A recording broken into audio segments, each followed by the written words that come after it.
उपाध्यक्ष महोदय, मेरा माननीय मुख्यमंत्री महोदय से फिर ये निवेदन रहेगा, हमारी टूरिज्म इंडस्ट्री टोटली फ्लॉप हो चुकी है। जब टूरिज्म पे चर्चा आएगी हम इस पे बात करेंगे, मगर मुख्यमंत्री जी हम सिर्फ होटल्स की बात नहीं कर रहे हैं। टूरिज्म इंडस्ट्री में टैक्सी वाले भी आते हैं, जो दूसरी बसें चलाते हैं वो भी आते हैं, जो कुली का काम करते हैं, जो गाइड का काम करते हैं, जो एडवेंचर स्पोर्ट्स का काम करते हैं, यहाँ तक कि जो एक वो खरगोश लेके फोटो खिंचाने के लिए खड़ा होता है वो भी इसके ऊपर निर्भर है, टूरिज्म इंडस्ट्री के ऊपर। आज की तारीख में हमारा टूरिज्म इंडस्ट्री जो है पूरी तरह से बैठ चुकी है। आपने उनके टैक्सेस माफ करने के बारे में, उनको कोई पैकेज देने के बारे में, उनको कोई रिलीफ देने के बारे में आपने कोई प्लान बनाया? आपने स्कूल्स में एग्जाम्स रख दिए हैं, कोरोना का काल है, आपके एग्जाम्स होने हैं, आपने बच्चों को ऑनलाइन पढ़ने को कहा। मैक्सिमम लोगों के पास या तो स्मार्टफोन नहीं है या नेट नहीं है। मेरे घर में नेट नहीं आता, मेरे एरिया में नेट नहीं आता, हमारे बहुत सारे एरियाज है जहां नेट कनेक्टिविटी नहीं है। वो बच्चे कहां से एग्जाम देंगे? आपको ये साल जो है 0 ईयर डिक्लेयर करना चाहिए और इस साल में आपको बच्चों को प्रमोट करना चाहिए, ना कि आप बच्चों के पेरेंट्स के ऊपर पहले ही इतना बोझ है। उनके जो लोग कमाते थे वो भी घर आ चुके हैं, उनके लिए कोई रोजगार नहीं है।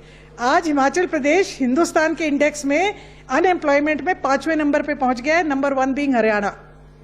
We are at number 5 today. Tomorrow we may be 3, tomorrow we may be 5, we may be 6, but today we are at number 5। ये हमारी नौबत आ चुकी है। जो घर आ गए हैं उनको डिप्रेशन का, आप एक बात और याद रखिए मुख्यमंत्री जी, इस कोरोना का एक और जो साइड इफेक्ट होने वाला है वो है डिप्रेशन।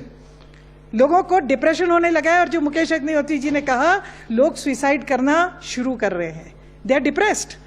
जो बच्चे आ गए जिन्होंने डिग्रीज कर रखी हैं वो नरेगा के ऊपर निर्भर हैं, जिस नरेगा के ऊपर आप लोग उंगली उठाते थे। आज आप जाके कहते हो, मैं जानती हूं, मैंने अपनी आंखों से देखा 5-5, 6-6 गाड़ियों के मालिक पाइपें उठा के और वो करके नरेगा का काम करने चले। मैंने कहा तुमको क्या हो गया? उन्होंने कहा हमको अपनी EMI तो देनी है। उनके बारे में आपने क्या सोचा है? ये सब कोरोना के साइड इफेक्ट्स हैं।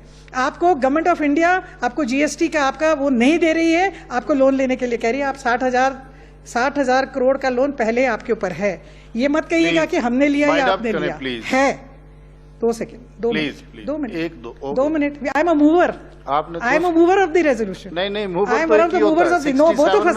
आप चेक कर लीजिए, एक ही होता है, चेक कर लीजिए, चेक कर लीजिए। इसमें नहीं करते। अरे इसमें तो कोई रूल ही नहीं है। अब जब तो इसमें रूल है, फॉलो ही नहीं कर रहे हो। अब 10 मिनट का बोला हुआ है मैम। आप अध्यक्ष महोदय, आप विपक्ष को बोलने भी नहीं देंगे। आपने हमारी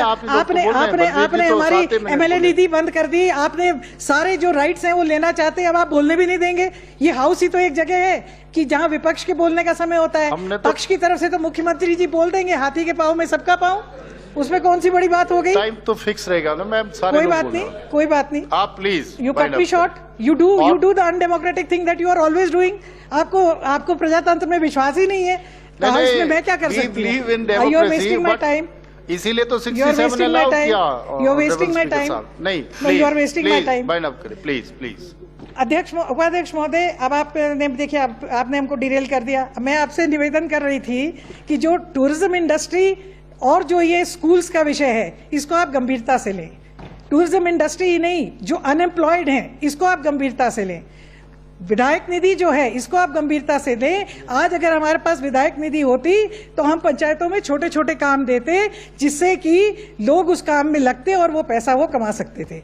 it is not for me, it is not for you. आपने हमसे कहा कि आप अपना सैलरी दे दीजिए, हमें कोई अफसोस नहीं है। आपने कहा, हमने दे दी। आपने 30% की बात की, आपने 100% भी काट ली, हमने कहा वो भी कोई बात नहीं है, वो तो हमारी सैलरी है। लेकिन जो आप विधायक निधि देते हैं वो लोगों के कामों के लिए लगती है।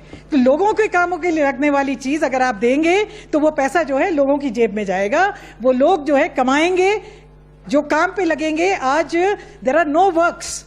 अगर नरेगा बंद हो जाए आज मुख्यमंत्री जी, आज हिमाचल प्रदेश में लोगों के पास कमाई का साधन नहीं रह गया है। आप डलहौजी जैसी जगह पे आके देखिए, दुकानें खुली हैं मगर कोई दुकान नहीं खुली है, क्योंकि ग्राहक ही कोई नहीं। आप इन सब चीजों के लिए क्या करेंगे? उपाध्यक्ष महोदय, आपने बोलने का समय दिया और मुझे उम्मीद है कि मुख्यमंत्री महोदय, आप जो SOPs आपने ले डाउन की हैं, जो गाइडलाइंस आपने ले डाउन की हैं, आप उसका सबसे पहले you will be the example. ऐसा फिर से मत करिएगा कि आप कहीं टूर पे निकल जाए तो 15 आप ही के जो सुरक्षा कर्मी हैं वो संक्रमित हो जाए। इसी उम्मीद के साथ कि आप एसओपीज को फॉलो करवाएंगे, जिला प्रशासन को you will make them more responsible for implementing your guidelines. They are not implementing and they don't intend to implement. मैंने जब पूछा तो वो ये कहते हैं कि ये तो अब आ गया है तो आ गया है, Please, इसमें हम क्या कर सकते हैं। आपका धन्यवाद। You are senior most.